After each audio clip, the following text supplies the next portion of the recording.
Gue udah mikir lumayan ya 1,9 gitu gaji pertama gue saat itu dengan jam kerja cuma 3 hari ngajar. Tetel gue buka amplopnya itu ternyata 26.500 itu hanya dikali 18, enggak dikali 4. Jadi gimana sih ini hitungannya tuh gimana gitu, gue bingung. Berarti kalau misalnya dihitung real kenyataannya 26.000 itu dibagi 4 bukan dikali 4. Berarti taruhlah 25.000 deh dilempengin ya, 25.000 dibagi 4 sekali lo ngajar di satu kelas lo itu cuma dibayar goceng. Di situ gue ngerasa ijazah gue ternodai, Bo. Bukannya gimana ya, gue kuliah capek, terutama untuk teman-teman yang jurusan tari.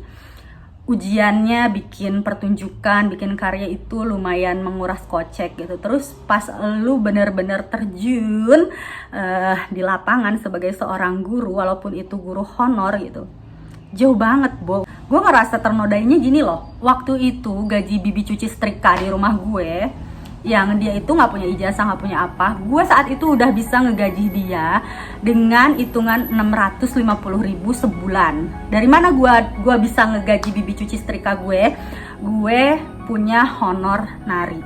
Jadi di tahun 2010-2011 itu honor nari itu udah nginjek di kisaran 300 ribuan untuk satu tarian ya. Itu tuh 300 ribu tuh cuma di acara nikahan doang ya 250 sampai 300 ribu gitu. Jadi gue mikir gue pengen punya duit 450 ribu gaji gue dari ngehonor selama sebulan. Itu 2 kali gue berangkat show aja tuh itu gue udah ketutup, Bo. Belum lagi kalau misalnya shownya itu dari instansi yang lumayan bonafit gitu kan. Ini gue sebulan, Bo, ngajar honor sebulan. Oke. Di bulan pertama gue ikhlasin. Ikhlas karena kenapa? Ya udahlah, mak gue juga tuh, mak gue yang doktrin gue. Sabar aja Neng, sabar. Nanti juga diangkat jadi PNS. Oh ya udahlah. Gue mikir cita-cita gue dulu jadi PNS gitu, jadi guru PNS, udah tenang hidupnya gitu. Terus gue ngeliat juga anak-anak murid gue, karena sebelum gue itu ada beberapa guru yang berhenti gitu, jadi nggak lama ganti lagi. Gue ngeliat mereka ketika gue datang itu happy, ada mata pelajaran gue itu happy. Gue nggak tega gitu saat itu buat berhenti. Gila, gue terharu, Bo, gitu kan. Walaupun saat itu gue hitung-hitung gaji gue tuh nggak cukup juga, 450 ribu, gila. Gue pergi ke sekolahan gue sedih ya, Bo, inget zaman itu. Gue pergi naik angkot 2 kali, ongkos angkot itu 2.000 zaman itu, 4.000. Gue turun dari gang untuk ke sekolahannya itu, gue nggak jalan, gue capek. Gue manja sih, emang lebay ya. Gue naik ojek bayar 5.000, jadi ongkos kali gue untuk pulang pergi itu kurang lebih 5 tambah 9 kali 2 18.000 sehari. Sedangkan gaji gue sekali gue ngebacot gue ngajar dalam satu kelas itu gue cuma dibayar goceng. Belum gue makan siang, belum gue jajan.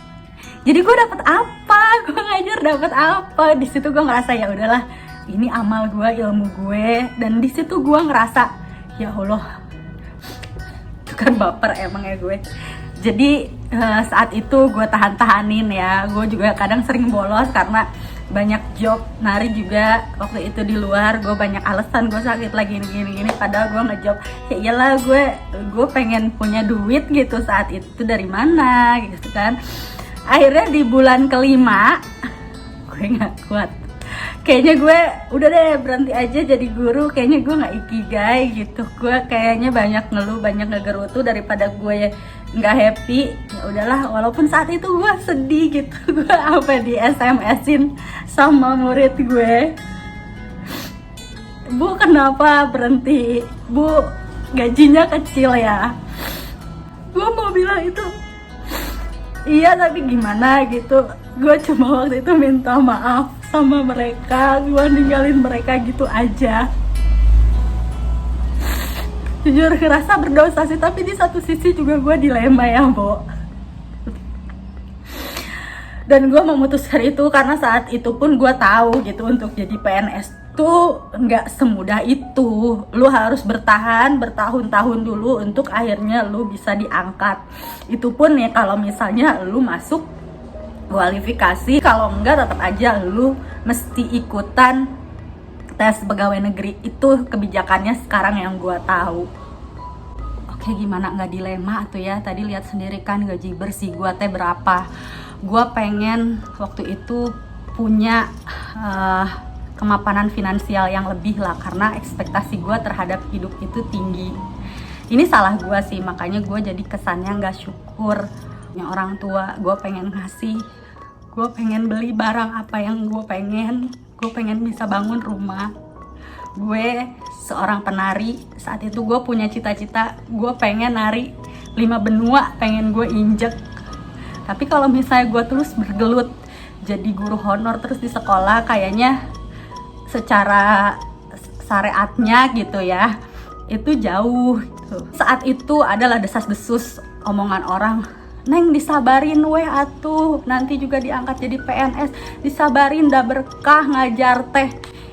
Iya berkah gitu, kalau lu nggak gugur rutu, kalau gue kan gugur rutu gitu. Makanya gue appreciate luar biasa buat temen-temen yang saat ini masih bertahan jadi guru dengan gaji yang diterima gitu. Kalau gue mah enggak, gue gugur tuh, itu salahnya gue. Ngomongin soal berkah ini gue rada-rada bingung ya gitu. Apa kita bisa menakar berkah seseorang gitu? Apakah profesi sebagai penjual cilok sama guru, dokter sama tukang sol sepatu bisa dibilang lebih berkah mana? Kan kita nggak tahu gitu. Kalau misalnya kita menjalaninya dengan ikhlas, ya mungkin jadi tukang sol sepatu juga itu akan berkah yang luar biasa untuk anak-anaknya. Nggak perlu jadi dokter harus pengen berkah gitu. Tapi walaupun lu jadi dokter tapi lu gugur tuh, apakah itu berkah? Sama halnya ketika lu ngajar, salahnya gua gugur tuh, gua nggak sabar gitu. Makanya gue berhenti dengan segala pertimbangannya, walaupun gue berat hati, walaupun gue waktu itu ngerasa bersalah meninggalkan murid-murid gue, walaupun di mata orang-orang gue dikatain sombong, gue dikatain gede pala, lu gak mau ngajar, lu milih jadi penari aja gitu. Notabene penari apa sih gitu, nari-nari, hidup lu gak lebih berkah gitu daripada ngajar. Ada yang bilang kayak gitu, tapi gue tetap dengan keyakinan gue yakin apapun profesi yang lu pilih, ketika lu menjalaninya dengan tulus, gak ngeluh, gak gugur tuh, lu bisa menebarkan kebaikan dengan apa yang lu lakukan, insya Allah itu berkah.